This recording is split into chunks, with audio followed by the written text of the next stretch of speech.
So, ladies and gentlemen, we'll get this session underway, if that's all right. My name is Brett Whittington, as we heard earlier, and I've got the job of moderating today a large panel.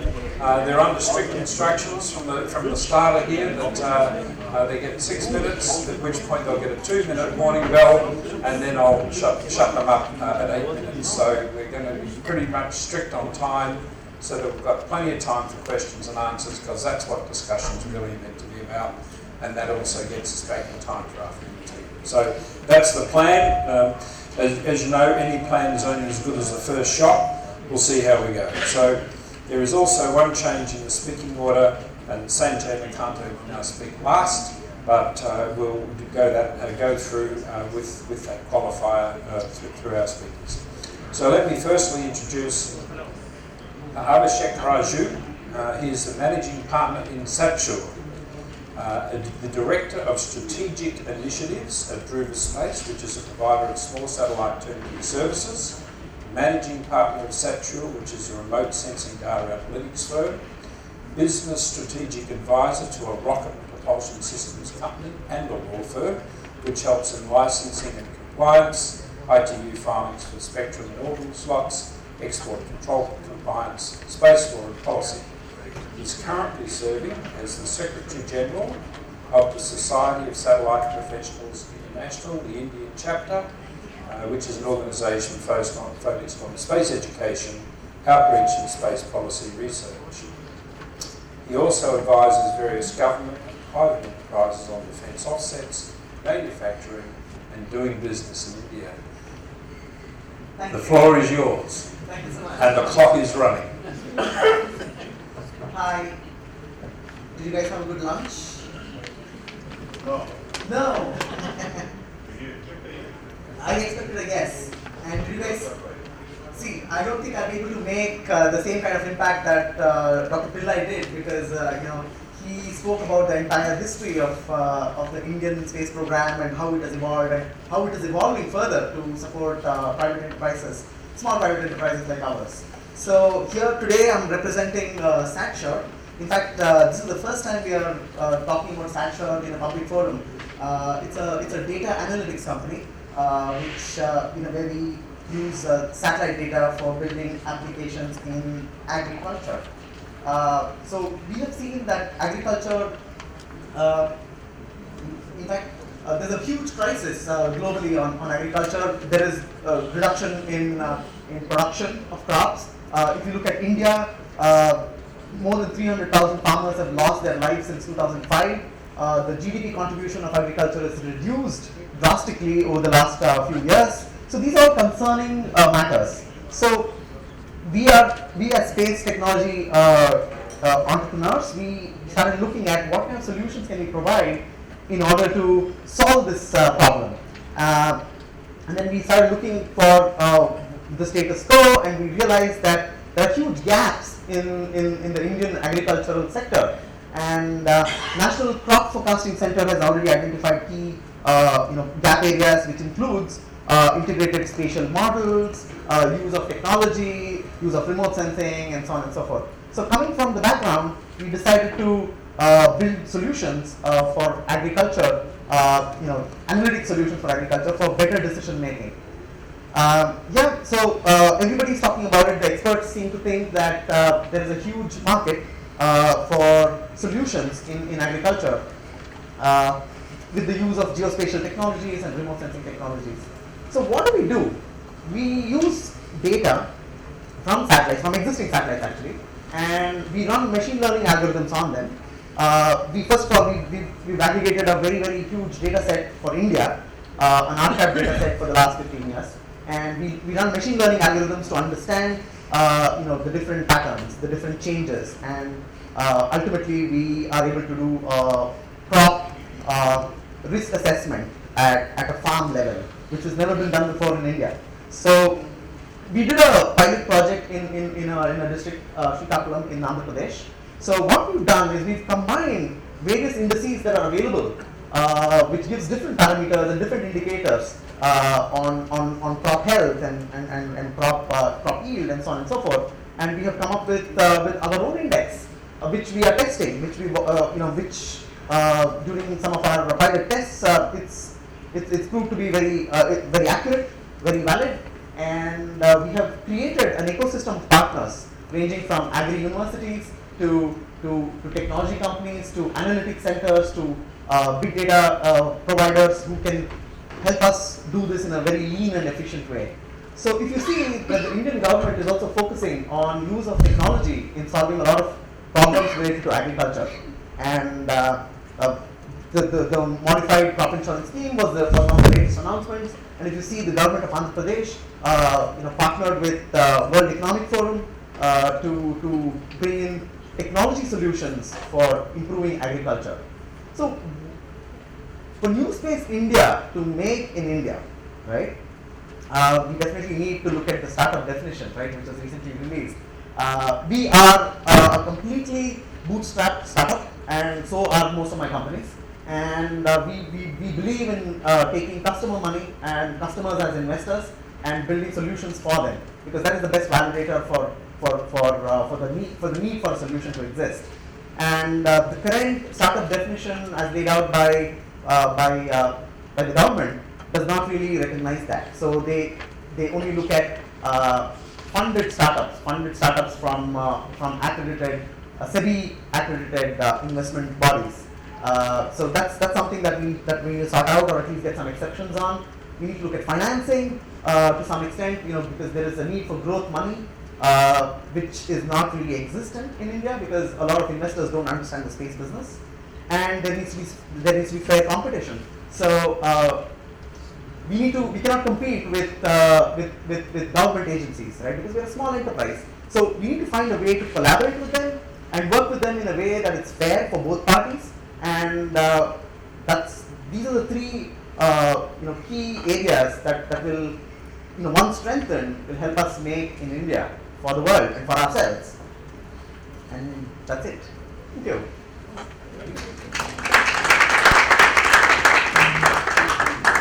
We'll keep you on. We've just given ourselves a few minutes. Not that we'll tell it to the other speakers, right? But look, it's my pleasure now to introduce Susmita Mohanty, who is the CEO of Earth to Orbit, E2O. Susmita is the co-founder and CEO of E2O, India's first private space startup. She has co-founded and led two other companies, Moonfront in San Francisco, 2001 to 2007, and Liquefier in Vienna, 2004 and ongoing. So two parts of the world, and now India the third. Before becoming an entrepreneur, Susmita worked in business development for the International Space Station at Boeing in California. She also worked on shuttle and moon missions at NASA's Johnson Space Center in Houston. So let's welcome Susmita. Thank you, Brett. So as you can see, I've been in the aerospace industry for very long, over 18 odd years. I started back in the late 90s with Boeing and NASA, worked for the space station program, worked on shuttle missions in California. And in 2000, I moved to San Francisco and launched my first company, which was called Moonfront. It was a boutique consulting firm. We were 6 partners. We had it for 7 years. It was my first learning experience as an entrepreneur. My second company, I launched it in Vienna with a friend, an alumni friend from the International Space University. For those in the room, in India, we're very familiar with IT startups. Any young 20-something with a laptop can go out and sort of say he's launched a company. But when it comes to space startups, it's a whole different ballgame. I mean, we have the first 5, 6, 7 years are really difficult. You're often flying on an empty tank. And it's only that if you're in it for the long haul, it's sort of the 6th year, the 7th year, you start establishing yourself as a known entity, because when you go out and bid for contracts, you're bidding with the big guys. I mean, when I'm in Europe, at a company in Vienna, we were bidding with the Alenias and people who are in the human space exploration space. It's in the last 3 years that my Vienna company, we're not only involved in detailed design of habitats, of rovers, of spacesuits, suit boats, or we get enough money to even build prototypes. So I always tell my IT entrepreneur friends that to call yourself a successful space entrepreneur, you need a good 10 years. Because you have to build, you have to fly, you have to fail, you have to build again. I came back to India in 2008 and I launched my third venture. So my Vienna company, we essentially design human and robotic exploration systems, which has been my passion for the last how many other years. When I returned to India in 2008, I launched my third venture, which is called Earth to Orbit. The Vienna company, for those of you who want to look up our projects, is called Liquifer. You know the word aquifer, so there is a hypothesis for underground pools of carbon dioxide on Mars, which is called Liquifer. So that's the name of the Vienna company, Liquifer. My third venture, Earth to Orbit, was launched in 2008. And I grew up with the Indian space program. My dad was one of the first recruits back in the late 60s. So he was part of the team that built the first ComSat for India, the first Earth station. So I've really grown up with the space pioneers of this country. So when I came back, I sort of took a broad look at the landscape. And clearly, our space program is very accomplished. It can be easily placed in the top 6 in the world, both in terms of technological capabilities and budget. For those of you in the room, just to put things in perspective, let me give you some ballpark numbers in terms of budget. So NASA is way out there with about $18 billion a year. The European Space Agency, which has about 20 plus member states, has a budget of roughly, I'm giving you rough numbers just to compare, about, let's say, $5 billion, maybe it's 5 billion euros. The French Space Agency is around 2.75. The Japanese are around 1.75, and India today stands at about 1 billion. So this kind of puts things in perspective for you guys. There's a recent recommendation where the committee has recommended that the Indian budget be increased by 50%. In fact, for the last several years, we've seen a fair increase in budget every year, so it's nothing new, the 50% increase. So let's take up the word NewSpace for a second. What does NewSpace mean? I mean, yeah, we've heard the word startup. So old space, in my view, are the Boeings, Lockheed Martins, Northrop Grummons, Airbus. Those are the old space companies. The mega corporations which have been the flagship companies for their countries for years, for decades. And they are fed primarily by space agency dollars and DoD or defense dollars, which again is taxpayer money, right? Then we have what we call NewSpace. Now, what exactly does NewSpace mean? It's a very recent phenomenon. I would say, sort of started in California when Skybox Imaging, a company based out of Palo Alto, became the first company to raise private VC funds in the valley. Up until then, even Elon Musk, who's many of our heroes, I mean, we all love Elon, but the fact is, a lot of his billions do come from NASA and DoD. So in my view, Skybox Imaging became the first company to raise about $100 million over 3 rounds of funding. And then we have Planet Labs, we have Spire, we have a slew of them. If you look at angel investment in private entrepreneurs, I think California, and I think the next would be Israel. In India, when you approach investors, they're very wary of startups, especially a space startup. When I came back to India in 2008, I did go and meet a whole bunch of VCs. They're interested in investing in a whole bunch of things, everything from real estate to education to defense. But space is an oddball because return on investment is not going to happen in 2 years. So it's not something investors in India have warmed up to, at least not yet. So under the circumstances, what is it that Indian entrepreneurs can do or look forward to? Since this is a policy dialogue, I think there are a couple of things I want to talk on the policy level. If you look at the world civilian aerospace industry, the market is about, it's more than $300 billion. And as of today, India, through Antrix, which is our so-called marketing arm, it's a small group of people, mostly ex-ISRO, who are selling spare capacity from the Indian space program in the international market. In a good year, we make about $200 million. In a bad year, maybe $120 million. If you look at profits, it's barely $30 million a year. So that's not something we can term as industry, right? The fact is that ISRO taps into more than 400 to 500 companies around the country who supply them with components, with subsystems, with rocket fairings, with engines.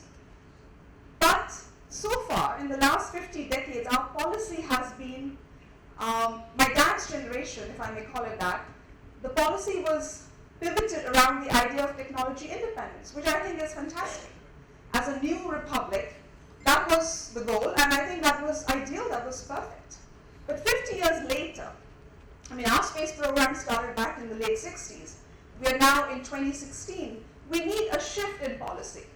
We need to be a little more extroverted. We need to look far. And we need to see how do we make our companies in India competent internationally. How can we go out and get, a quarter, if not more, of that $300 billion market?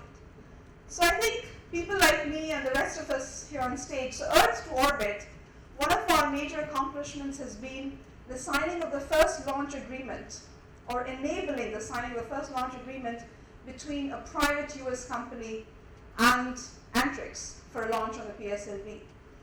And that client was Skybox Imaging, now Google, because they were acquired. So cooperation, dear friends, is a very easy word.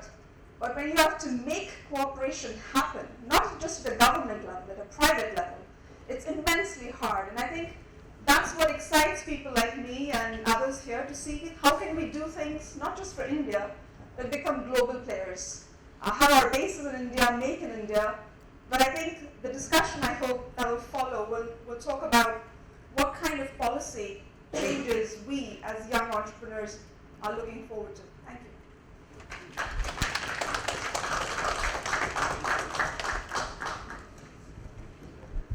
Thank you, Susmita. So now it's my pleasure to invite Jacob Bullish to speak to us. He's a Senior Economic Advisor, ICT and Trade at the US Embassy in New Delhi. Jay is currently, as I say, posted to the Embassy in the Environment, Science and Technology Affairs section, and his portfolio covers India's ITU and ICT laws, regulations and policies, including, therefore, telecommunications, software, satellite communications, and commercial aerospace. He works extensively across numerous US government agencies involved with cyber issues, trade, advocacy, export regulations, export credits, events management, technology development, intellectual property rights, etc., and he also has time to come to conferences. He worked with leaders and executives in dozens of US government space organizations, international space agencies, SATCOM companies, NewSpace ventures, banks, entrepreneurs, conference organizers, and civil society organizations. His corporate experience includes with Futron Corporation, IBM Business Consulting, PricewaterhouseCoopers, and network of programs in India. So, my pleasure now, Jacob, you have the floor. And you've got 8 minutes. Thank you. I promise not to take 8 minutes. I have enough self-awareness to know no one wants to hear me speak that long, particularly my family. But just to start out, I really want to understand the audience here. So how many people do we have here from government? Okay. And how many people do we have here from industry? And academia? All right, good. So we have a pretty good mix there. And how many, this is a tough one, how many people here want to be an astronaut? All right, not very many. How many of us here want to send a family member to space? Okay, no judging. I have a brother-in-law that certainly falls into that category. But seriously, bringing us back down to earth here, I'm an economist by training. I have a couple dozen years in the industry, and I really want to start by setting the stage of commercial space. How do we judge success? And so, through my experience, I've come up with a make-believe number. It's called the 2/3 rule. So I want to quote a couple of numbers of different reports that I've worked on in the past to show you the 2/3 rule. and what commercial space really means. And then I'll let some of my other panelists perhaps interpret that to an Indian context. So we've heard a bunch of numbers being bumped around here, but according to the Space Foundation, the global space industry is roughly $300 billion, a little north of that. And if you look at what portion of that is satellite community versus exploration and other activities, the Satellite Industry Association of the United States says it's about 200 billion. So in that sense, satellites are about 2/3 of the industry. If you look at the SIA, Satellite Industry Association estimates, they sort of break it into kind of 4 different components. We've seen some of the charts from their annual report. It's ground systems, launch, manufacturing, and services. By show of hands, or maybe ask the audience here, which is by far the largest segment? So it's ground systems. Who thinks it's ground systems? Who thinks it's launch manufacturing? Who thinks it's a launch? And who thinks it's services? By far, again, it's about 2/3 of the industry. We look at services, the one segment that represents about 2/3 of all satellite services is television broadcasting, DTH and whatnot. So when we're talking about commercial space, we're really mostly talking about satellite communications, and we're talking about TV broadcasting, right? Now that's revenue. Let's talk about assets, and a lot of people have been talking about satellites and so on. But looking at the Union of Concerned Scientists, again, we've seen some of this data previously. They have a quarterly update on active satellites, and there's just north of 1,300 satellites. That's up in recent years. It used to be about 1,000, and the difference there is kind of the small satellites. So if you separate satellites that are roughly less than 100 kilograms, and there are uses for those satellites, but they really do represent slightly different tests and R&D and things like that. There's about 200 of those. So we're really talking about 1,100 satellites that are major assets. According to the Union of Concerned Scientists, India has 34 in operations, 4 small sats. So about half of those satellites, almost 600, are commercial satellites. They're tagged as commercial satellites. And how many of those commercial satellites, according to the Union of Concerned Scientists, commercial satellites are Indian? 0? Yeah, that's what I thought, but there's actually one, GSAT-16. I knowing enough about GSAT-16, it's probably the S-band transponder that was associated with the Devis payload. I'll let you guys respond to that. But, and I think that's probably a mistake in the end, because I wouldn't really call that a commercial satellite. But of these 600 or so commercial satellites, what percentage are communication satellites? 80%. Not quite the 2/3 rule, but pretty close. So again, when we're talking about revenue or assets in commercial space, we're really talking about satellite communications and broadcasting, right?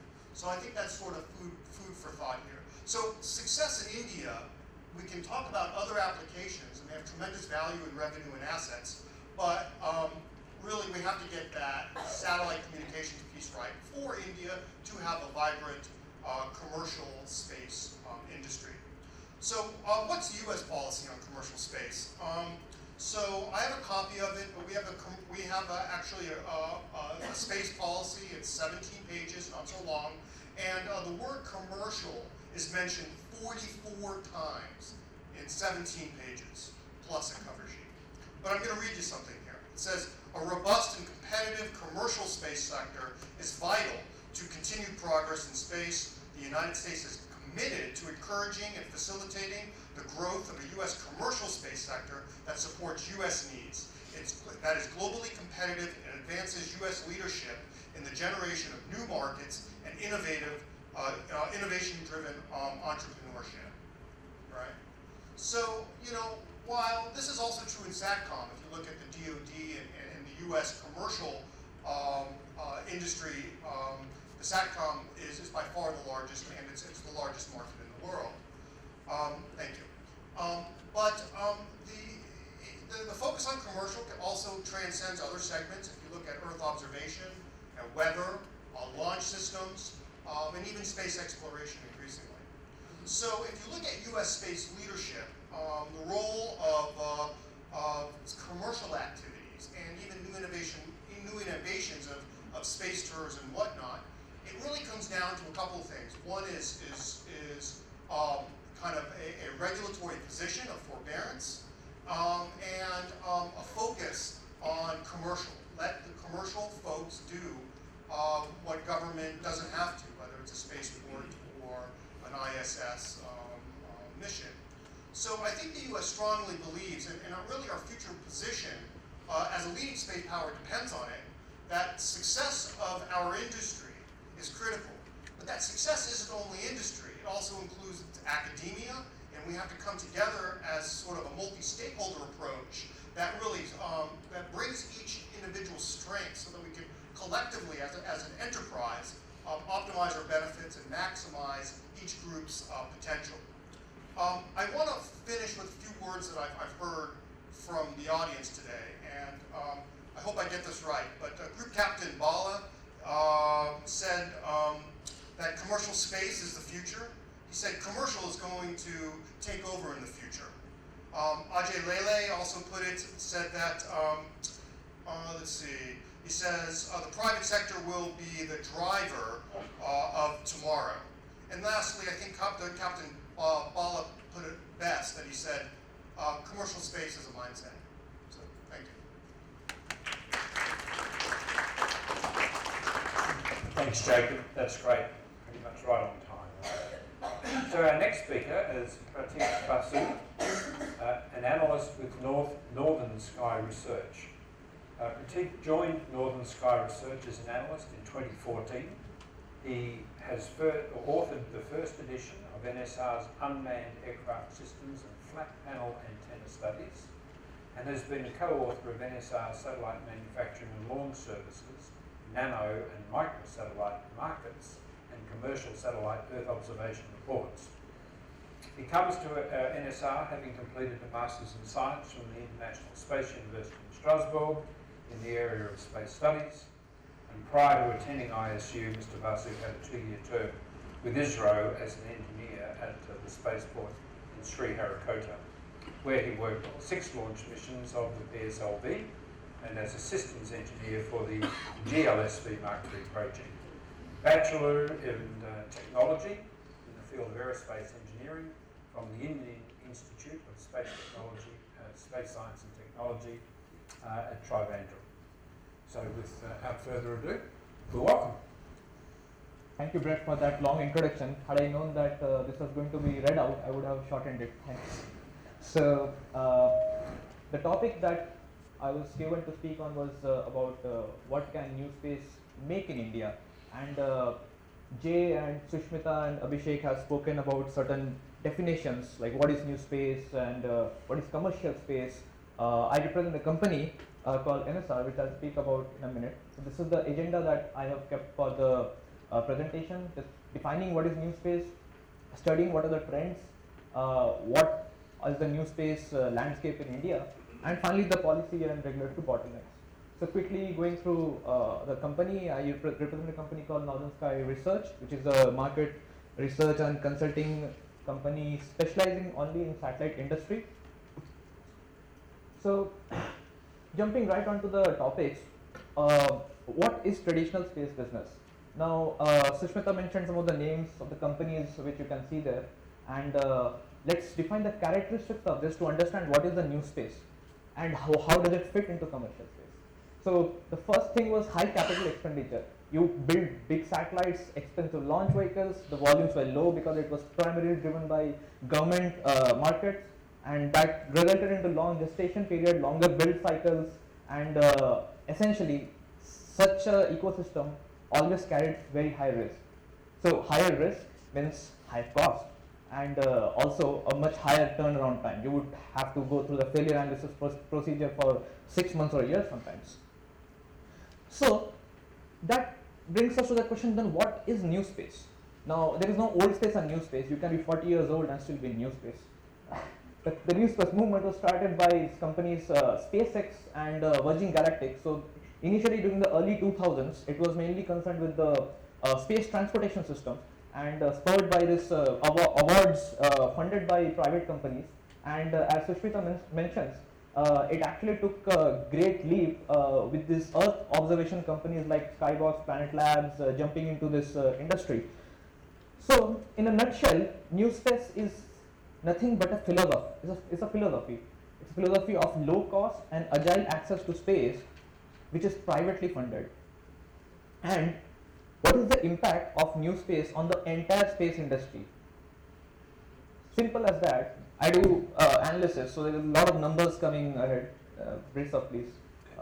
So 55% compounded annual growth rate of launches since 2010, and total number of operators have increased by 23% since the same time period.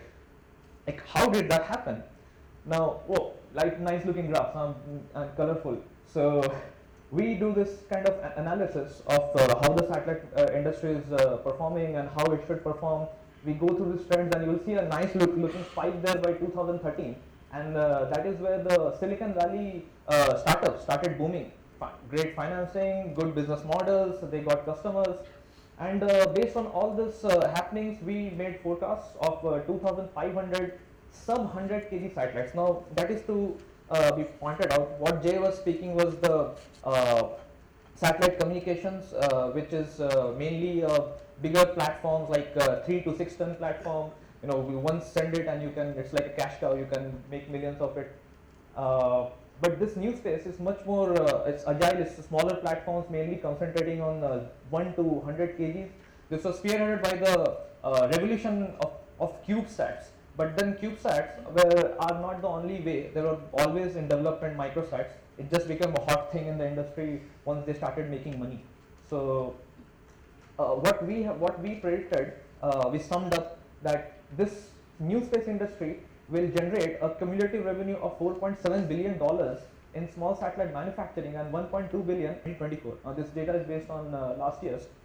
And the biggest trigger for such meteoric rise was big data analytics. Now, what is exactly that? Now, you don't want just information and a colorful looking image. You want decision making tools right in front of you. And that's what these companies were providing by having a larger number of satellites, because they could build it in a short period of time at a lower cost, and they had higher revisits, which was never possible from, let's say, with a company like Digital Globe.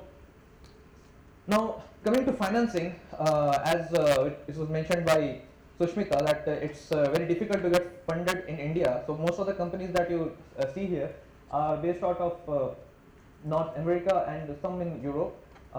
One thing to note is that VCs have invested more in the space startups last year, that is 2015, than in the previous 15 years, and that is a staggering amount. It's like $3.3 billion cumulative. And the regional distribution of it is, as you can see, almost 80% concentrated around the US and the European region. Now, this is what we have to think about. It's not like in India doesn't have entrepreneurs. India has a very strong space program, but why don't we have successful startups? We have some startups which I'll speak about and who are doing pretty well. So this is where the regulatory policy aspect comes. And finally, yes, the age of SATCOM mega constellations. So we have the traditional and the big players like Intelsat and SES, but we are seeing this new generation of big constellations like OneWeb, SpaceX and LeoSat, which wants to deliver internet to the person, like every person in the world. So this is just a quick summary of that. We can discuss it in the panel since we're running a bit short on time. So let's look at NewSpace India. NewSpace India, we have some companies which have come up in the last few years. One of the more prominent ones being Team Indus, which is aiming for the moon, and recently got a good amount of funding there. Also Bellatrix, Dhruva Space, Earth to Orbit, Anyara, and some more.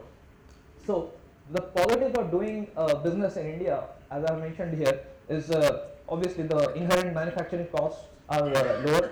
We have a very strong engineering pool, which a lot of people have mentioned before, and the best part is we have a very strong space industry ecosystem thanks to ISRO and its and a successful space program.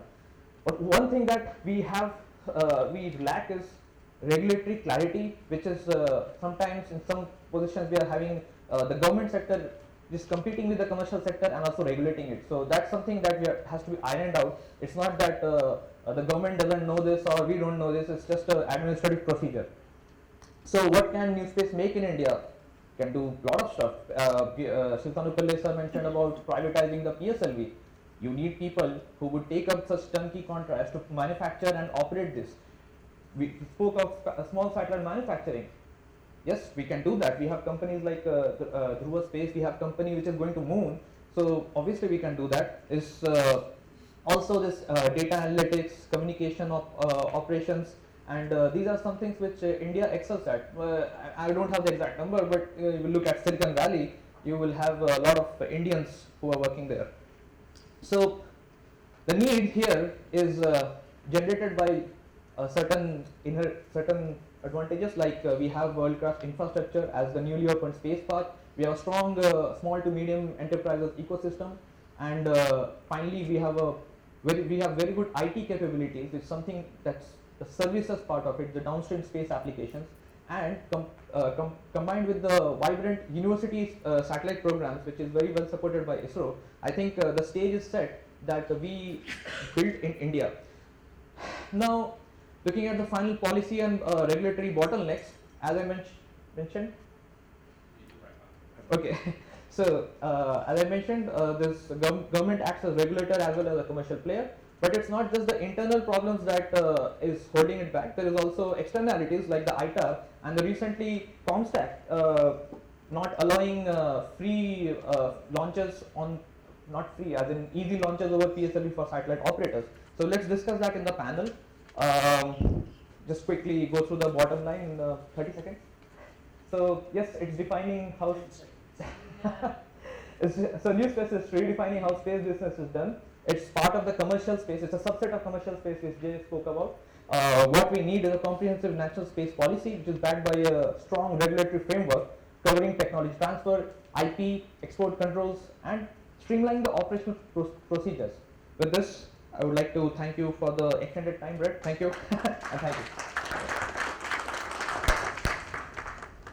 He's winning the prize so far, having the most to say. That's okay. There's no prize. Thank you very much. Our next speaker is Abhishek Malhotra, Managing Partner in TNT Law Practice. Abhishek is an advocate with 13 years' experience. His prime areas of expertise are intellectual property and ancillary services. Having gained experience as a senior associate with India's leading boutique IP law firm and an associate partner with a leading Indian general practice firm, Abhishek offers a rare combination of advisory and dispute resolution services across a wide range of industries. He passed LLM IP from Franklin Pierce Law Center, Concord, New Hampshire in the US. He has provided inputs to the Government of India on copyright issues and proposed amendments to the Copyright Act in 1957, or Copyright Act of 1957. He's also a guest lecturer at the Indian Institute of Information Technology and the chairperson at the INTA annual conference on the topic of strategies for brand owners in the BRIC countries. Wow, welcome. Your clock starts now. Thank you.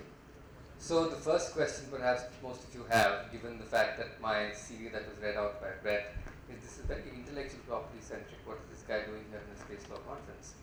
But interestingly, the manner in which my journey has progressed, and thankfully, actually this particular profile is dated by about 3 years now, and 16 years of practice, is, and those have been quite interesting last 3 years, is that the journey has progressed from primarily an IP lawyer to getting into advising clients on broadcasting and other media issues, getting into other technology aspects as well as telecom. Now, the question still remains unanswered: why space? The departments, at least from the policy point of view and the legal point of view, that are concerned with the broadcasting sector and the telecom sector are the same which do regulate the sector of space as well. So when the opportunity did come along to look at policy initiatives the state of play with regard to what is the legal landscape in this regard, it was not very difficult for me to and for the firm to sort of latch on to this very expanded scope of the technology in the TMT space. Having said that, you know, the topic for discussion for me today specifically is that there are, of course, a lot of commercial players that are already there in the market in India. We mentioned yesterday, I think Sushmita mentioned 400 to 500 entities which are engaged in various levels of provisions of components and services in that regard. But at the end of it, if you are to really do business, attract investments, be sure that you are working in an environment which has, if not a minimal element of risk, but at least you have an awareness of what that risk proposition is, then you need to necessarily know what the policy is or what the law is. What are the rights that are guaranteed to you under the various enactments or the policy of the government. Now that is where, and I mentioned this very briefly yesterday, that is where there is a huge scope for work that we need to do to get up to speed. So we do have 4 policies that I highlighted yesterday: the SATCOM policy, the SATCOM norms, which are primarily related to the uplinking. We do have the remote data sensing the policy of 2011. We have the technology transfer policy. We unfortunately don't have a legislation which can really set down clear parameters, or rather broad parameters on the basis of which commercial activity can seek to prosper within the country. But this is not something which is a new situation for our country. We have gone through, if I may say so, 3 or 4 levels of revolutions in the IT and the software sectors within mid 80s to the mid 90s. The broadcasting space being opened up mid 90s after the landmark judgment of the Indian Supreme Court with regard to the Cricket Association of Bengal, and we are a cricket crazy nation, so it took a cricketing issue for the Supreme Court to really say that the airwaves are public property. Thereafter we had the telecom boom, and I think the time is right now for the boom in the space sector. In each of these instances, whether it be software or broadcasting or telecom, there was a government monopoly player. Government was taking care of regulations to whatever extent it was in place, and we see similar, if not identical situation, we see similar analogies that these 3 industries have gone through and have grown to such a huge level within the country that these are pretty much international standards that are being achieved in our country. So I only leave the thought with the audience that it's not as if this has not been done earlier. It is something that can continue to be done. The government continues to play that important role in each of these sectors as a policy framer, sometimes as a competitor, a facilitator of the business to let the commercial space grow and take the actual output and the value proposition that comes out from the space sector into at least, if not on par with the budget of ISRO, then perhaps much higher than that, so as to contribute to the overall market and the international market for space. Thank you very much.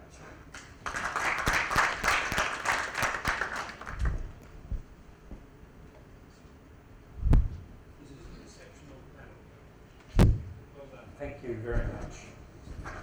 Have a seat. Now our last speaker is Sanjay Nakante, who's the co-founder of NewSpace, which is based in Bangalore. He is very excited about utilization of small satellite platforms for Earth observation and communications applications.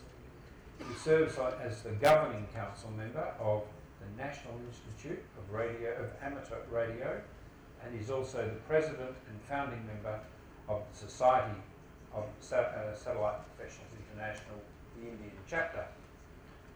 Before joining NewSpace, Sanjay worked on small satellite programs and stratospheric experiments in Asia and Europe. Notable of them are the SRMSat mission, India's first student satellite project, and Velox B mission, Singapore's first student satellite project. He was instrumental in development of a scientific instrument to detect the size and shape of ice crystals in clouds, a project supported by the Swedish Space Corporation. He specialises in ground segment and small sat architectures. So welcome, Sanjay.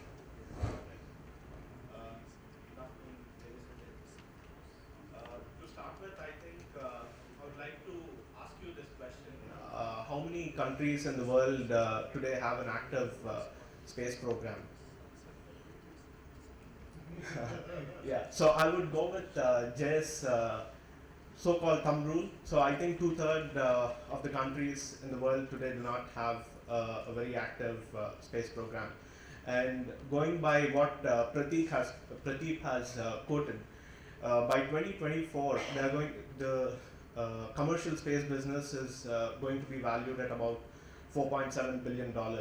And now to begin with, let's look at how the Indian space program has started, where we stand today, and what can NewSpace actually do. So to begin with, ISRO was established in 1969, and they've gone a really long way, where today it's one of the leading spacefaring nations in the world. And if you look at the commercial sector in India, there are 0 satellites that have been launched by private players till date.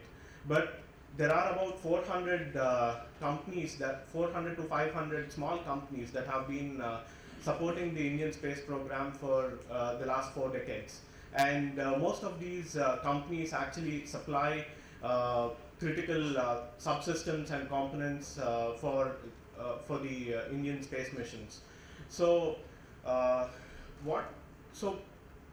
way back in 2009, I was a student studying undergraduation, and there were a few scientists from ISRO who had come to our university and mentioned that we as students could build satellites, and these satellites can actually solve real world problems.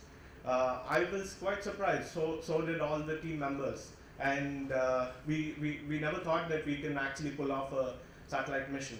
And in 2011, we, with the support of Indian Space Research Organization, we were able to build and launch a satellite. And while doing this mission, what I realized is we did a cost comparison and technology comparison with what was available locally and what was available outside of India. And it was quite surprising that we could build really good spacecrafts with for different applications at 1/3 the cost of what was being built in the West. And surprisingly, I also had this question that when this is such a big opportunity, why isn't it that there are no private players that have been able to build and offer satellite services? So, one of the reasons is the policy bottleneck. And moving forward, I went on to do my masters and in Europe, and I came back to India and in 2012, and we started Dhruva Space. And as part of Dhruva Space, we wanted to leverage these industries that have been supplying subsystems to the Indian Space Research Organization for a long time, and architect small satellite solutions. And right now, what we are doing is we are creating a marketplace called Spacecraft Yard, where we would want to work with key private players, build a complete turnkey solution, work with ISRO, leverage the facilities like EyeSight, which ISRO is coming out with for supporting private players, and offer turnkey solutions and play a big role in the global space industry. So let me show you a short video of Spacecraft Yard.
just to conclude, so we initially started off with having CubeSats on board, but right now we've moved from CubeSats to having 2 platforms already. So we've been working with a couple of players and private players in India, and we have a 100 kilogram and a 20 kilogram nano satellite already ready, and we are looking at packaging it with a launch and offer technology transfer programs for few of the countries which do not have a space program yet.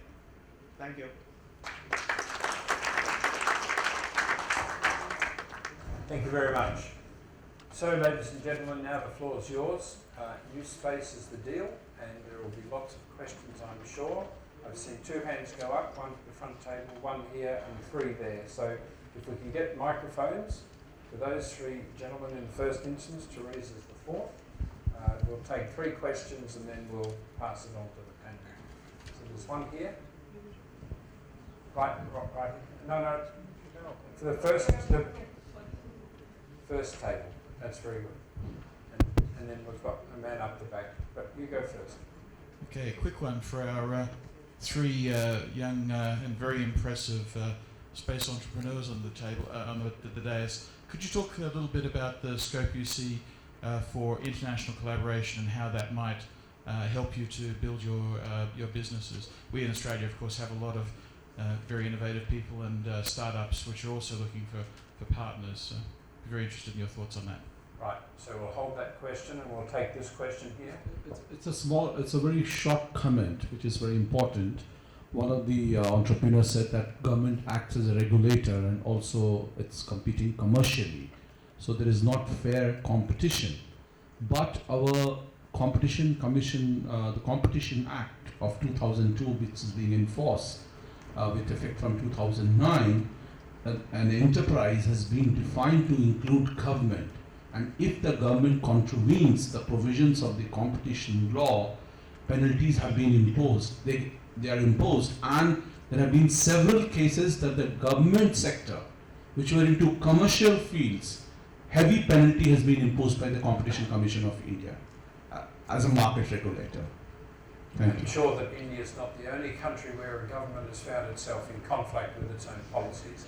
There's a question up here. We'll take that question with the this row right here at the end.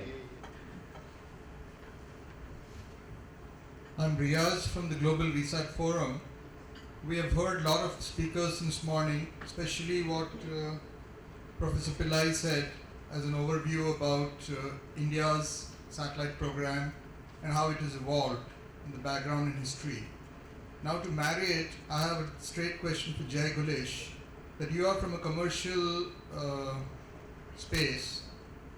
How would you give a one-point solution or a recommendation or a suggestion for the Indian Space Research Organization to open up and do things more? Thank you. So we'll go to that answer first, and then we'll open the panel to the question that was from the first table here on the small side. Now we'll take these 2 first, and we'll go back to more questions. Right, you're on. Great, thanks. So I think that the first conversation success for India's commercial space, you have to look at satellite communications.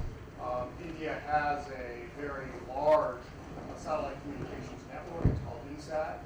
It's providing a lot of service. It's generating a lot of revenue. And there's a precedent for those types of organizations in other countries.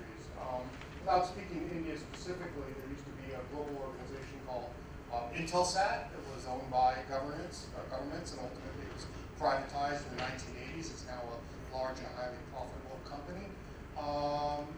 Eutelsat was the same, based out of Europe. Was a government entity, was privatized. It's now a large and private company. I think there's some global precedents to see what may or may not be acceptable from an Indian context. Thank you. So go to our space entrepreneurs, the young men and women, as was said, and the floor is yours to answer the question. Okay, so International cooperation.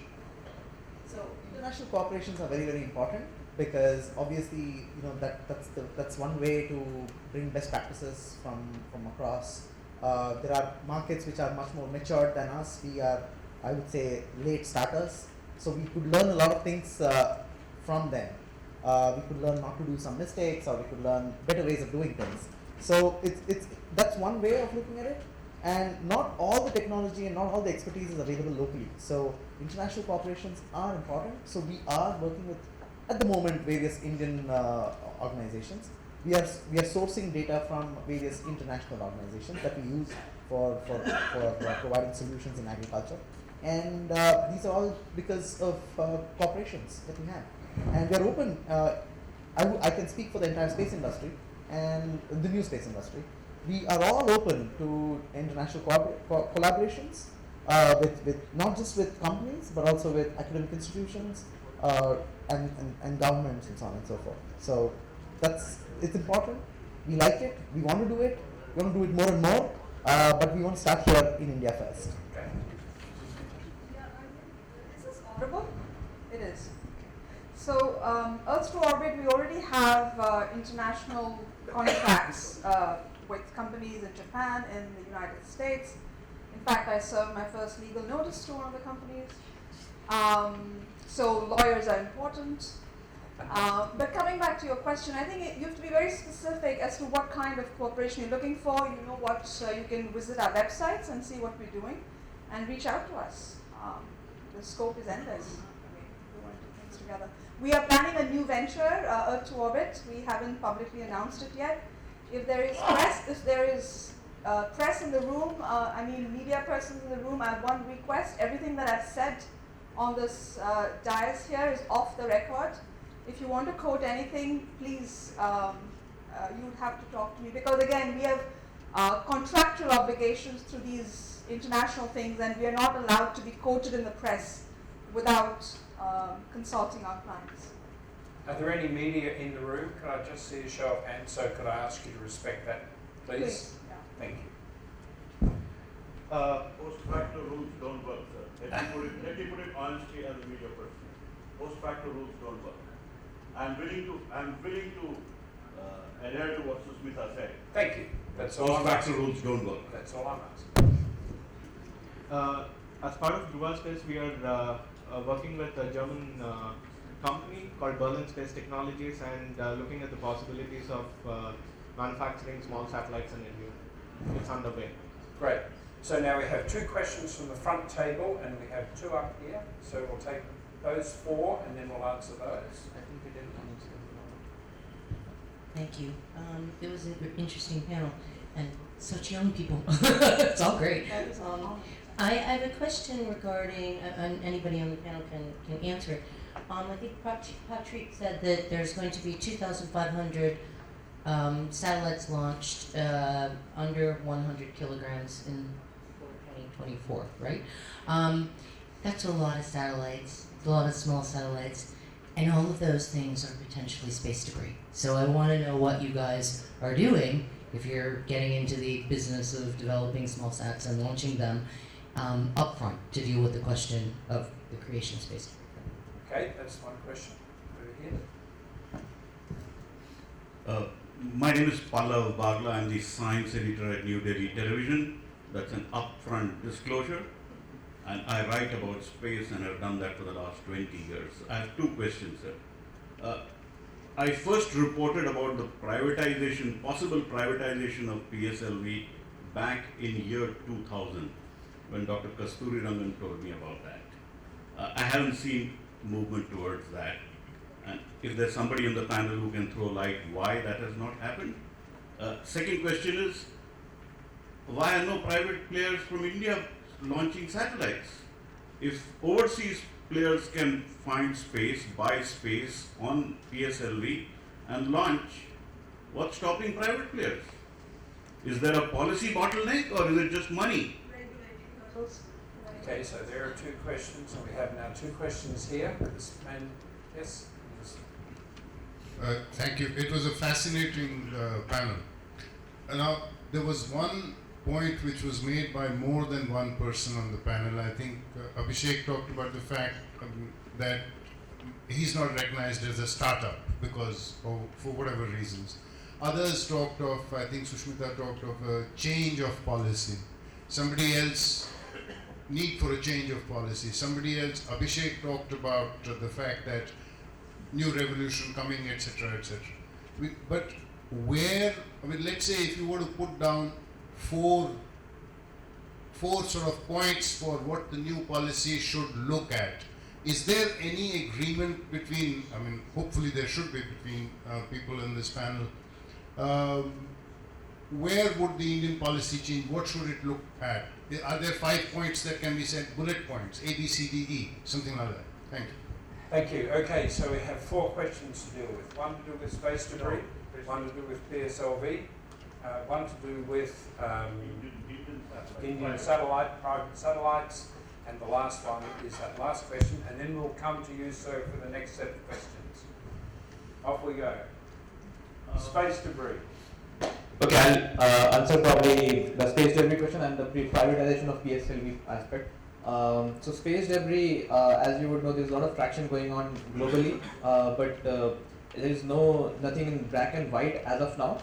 It's ethically people are following it. Some companies like the NewSpace, like Planet Labs, they fly very low, 300 to 400 kilometers. So even if they don't have any thrusters to deorbit, they will deorbit themselves within the 25 years span. Now the question comes here is the 25 years span, whether it should be reduced because the number of satellites are very high. So whether a law can be made to enforce it globally is not yet there, but yeah, at least in India we have just started speaking about space debris, and as you know, we don't have that kind of volumes that USA or Europe presents. So I think this is the right time to speak about that. Any other comments from other panel members? Yeah, I have. Your name is Teresa, right? Well, I think I'll put the question bluntly back at you. Planet Labs has what, more than 80 dead satellites now? Yeah, but I think they will all fly down within 25 years. Fair enough, but I think Planet Labs to me is the first company that should be taken up as a case study in the US regulatory environment to see, fair enough, 25 years is a long lifespan for debris being deorbited. So we have a real case. So how do we deal with it? It is actually, that is the time limit under the IAEC and even the guidelines of space debris. There is actually an agreement, a politically binding agreement. It is not legal. You are correct. It is legal in the United States under regulatory requirements that you have to deorbit your satellite in LEO within 25 years. That's actually a requirement, licensing requirement. Planet Labs doesn't fall under the licensing requirements because of the frequencies they're using, I believe, but they are abiding by that rule. So my question was really, is everybody else going to follow that, at least that minimum standard, which is a minimum standard that is out there currently on the books that has been agreed, including by India. I think we, in fact, Earth to Orbit is planning a new venture which will involve spacecraft. And to me, as an entrepreneur, I think the environment and ethical business is paramount. And we have, by design, chosen to be at 600 kilometers or above because we do not want to proliferate space debris, even if we have a 25-year target, because I work for the space station program, and we've had to dodge a few times. I think 25 years is way too long for debris to come. Okay, moving up. Yeah, I want to respond to the question of regulation. I'm not going to comment on Indian regulation, but I think one of the reasons why the United States has a vibrant and dynamic commercial space industry is regulation. At its core, the United States has a regulatory forbearance model where we like to have a light touch. We even have a lighter touch in areas that we want to drive innovation. The internet is a perfect example, but NewSpace is also an example.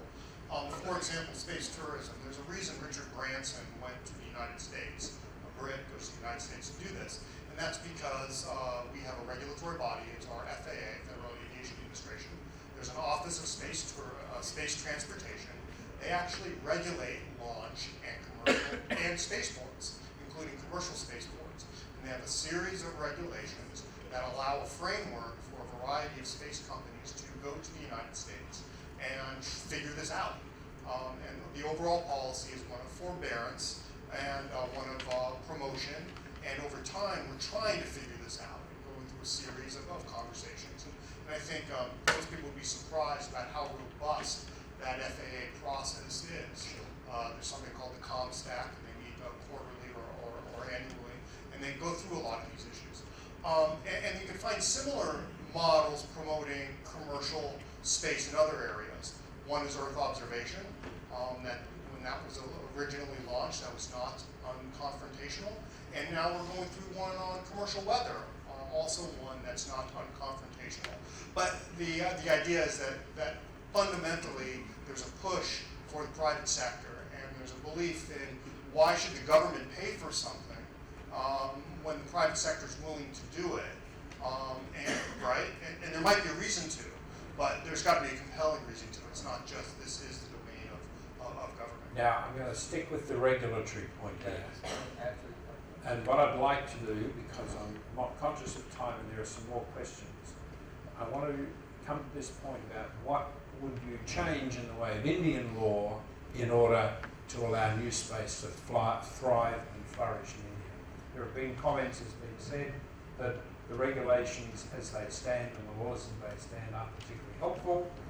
What would you want to change? What king for the day? What are we going to do, boys and girls? Just to begin to set the tone, what we did just as a precursor to this particular event is just got some bit of research to be done to find out actually what is really the current situation with regard to the various policies and the lack of the law, etc. And we created this sort of a small handbook on exploring space in India. It's just outside. At the end of it, we actually set out a set of 5 or 6 conclusions. And I'll read that out to you and perhaps we can get comments on that. So in order to facilitate that greater traction for commercial activity in India, the first and the utmost of importance is that we have to have a well-defined legislation recognizing and encouraging private sector operation in space activities.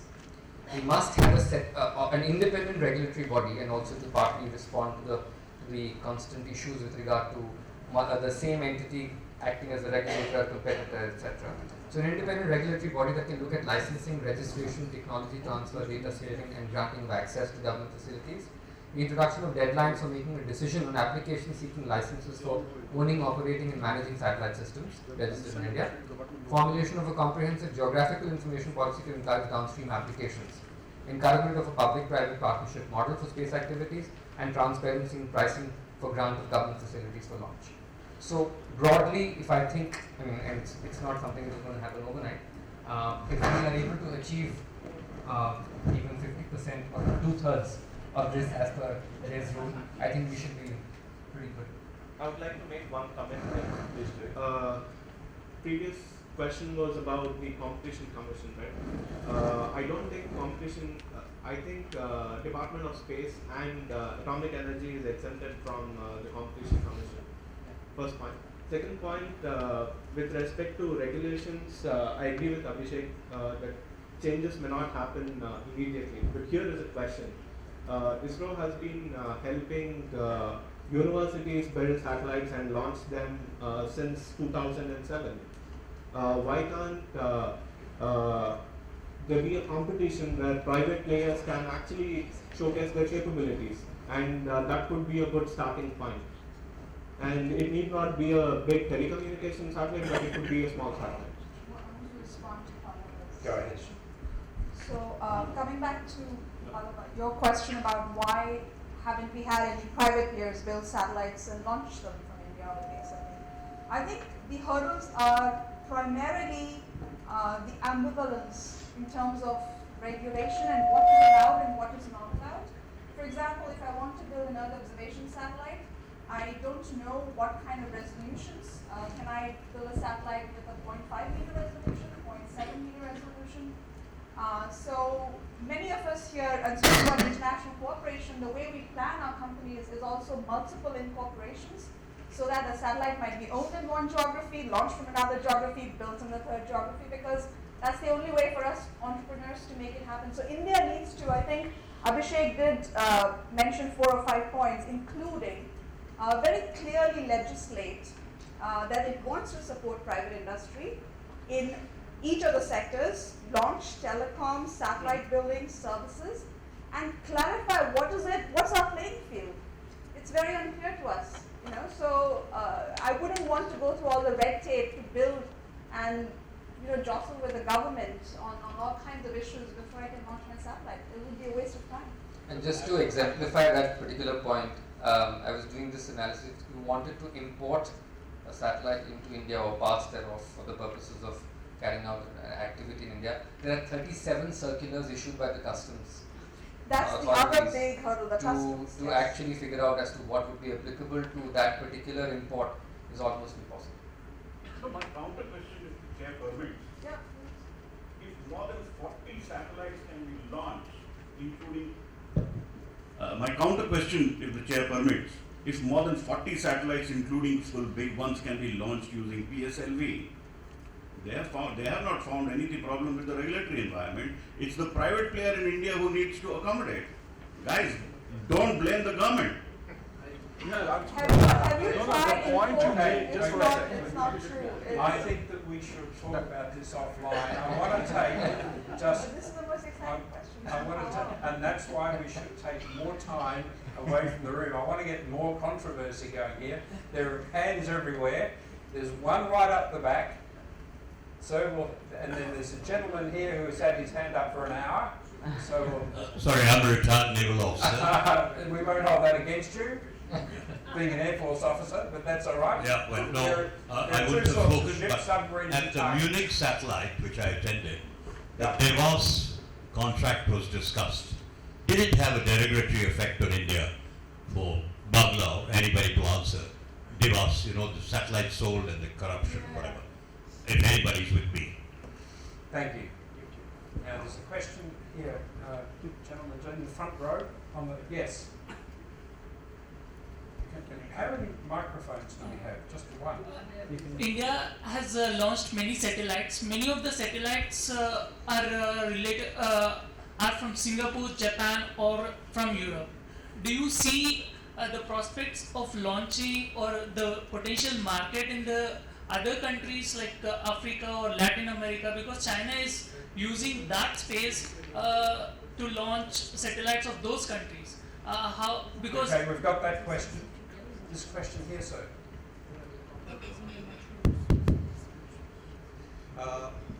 This is not a question, but my observations vis-a-vis Ambassador Rakesh Su's comment.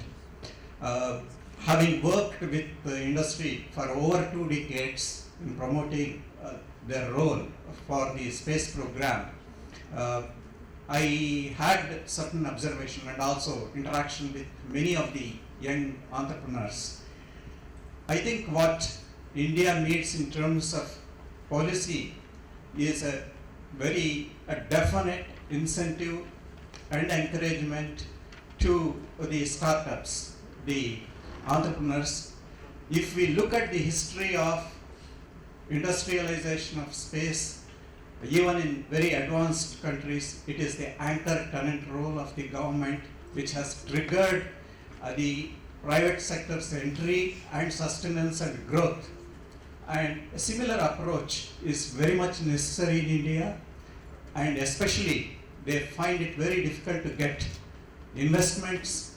So the government should step in, and as a policy measure, there could be competition, a challenge, but the help should come for a certain amount of time, be it 3 years or 5 years.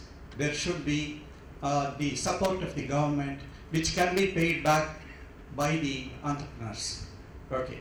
The second is what is missing in the speed up if we may. Okay. Just one more point. One more minute. One more point. The stakeholder engagement in policy, separation of regulatory role, it is mentioned. Then for the private satellites, particularly in the communications area, what is missing is the The policy is great. Even today, anybody reads the policy, that cannot be, at least the objectives of the policy for satellite communications is something great. But what is missing is the resources, critical resources needed, and government hand-holding for the orbit spectrum resources for the private entrepreneurs. That is the missing link which is to be filled up.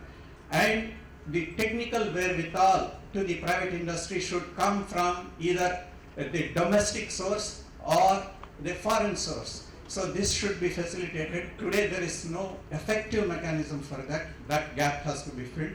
And government should not compete. Once the private sector enters and proves its worth, I think government should withdraw, and this assurance should be there.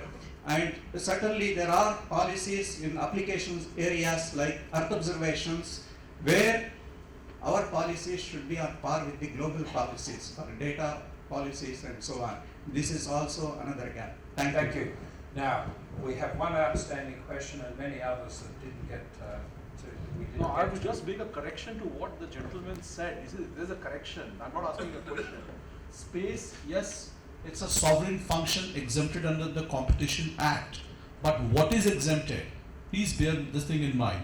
The procurement, if there are several industries supplying goods to the space department, those procurements made by the government, they are subject to the laws of the Competition Commission. There is a difference. And once you privatize the kind of what you want to have the private players, then again things would be different. Thank you. Thank you.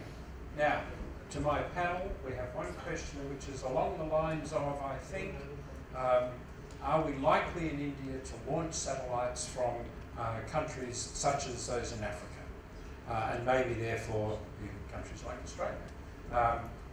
Does anybody care to comment very quickly about how we see India as a potential provider, I guess, for launch services for countries that are yet to launch particularly small satellites in the NewSat domain, NewSpace domain? I think we are not qualified to answer that. You go first. Really? We are not qualified to answer that question. That's ISRO, and Antrix is always open to doing business with any country. So I don't think there are any restrictions as such for any country. So as long as there is, if it's Africa, just through the embassy or directly approach Antrix and. People said they are ready for. Hang on, we can't hear you. One of the startup have mentioned that they are ready for launching satellites for other countries. So if you see China, they have launched satellites for Sri Lanka and also for some African countries. So how do you see that potential? We got it, and it's the same question that we've answered. Go ahead. I want to respond to the Deva's question. So as Abhishek mentioned, Antrix can definitely launch satellites for any country, but this is space. So I just can't launch if a Pakistan company comes and says.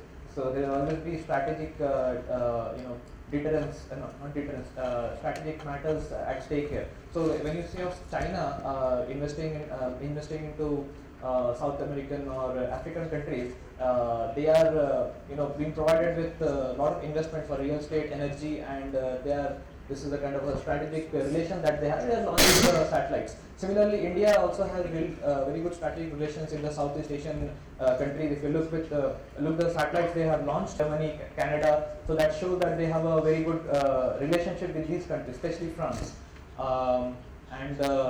As far as launching it in future comes, if there is a private player who is launching PSLV in the future, and he has a marketing agency that can actually find such discrete launches where whoever wants, then there may be a chance that we'll do that also. Maybe spacecraft jet will do. You get the last word to respond to the Deva's question. Yes. I think I'll take a broader look at the Devas phenomenon because it has affected entrepreneurs such as ourselves here in a very negative way. So let's, for those of you who are not aware of the Devas scandal, let's call it scandal. So a private company had a contract with Antrix, the marketing or commercial arm of ISRO, to lease certain transponder capacity on one of ISRO's satellites and offer services commercially. Did I word it more or less correctly? So I think the trouble happened, the problem was that it should have been put out for an open bid, and it wasn't, which is what created this whole furor. But here's the thing, here's my pet peeve about Devas. Both ISRO, the media, all agencies involved, they made this such a huge deal, almost as a case in point that for anyone who takes enterprise, who takes makes the efforts to start a company, build something, offer something commercially, there are huge repercussions.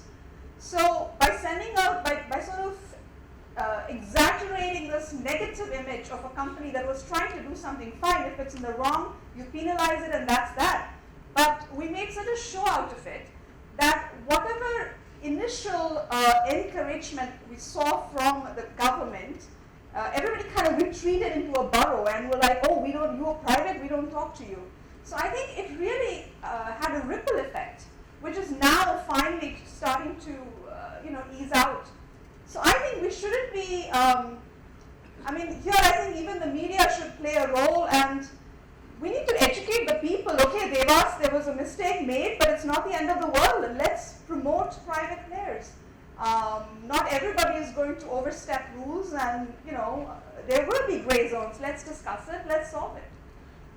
Okay, ladies and gentlemen, we've run a little bit over time, but I'm sure that we'll be forgiven. I think there's plenty of conversation we had over dinner to continue some of the conversations and questions that started here. And I thank my panelists. They were all very good. And thank you.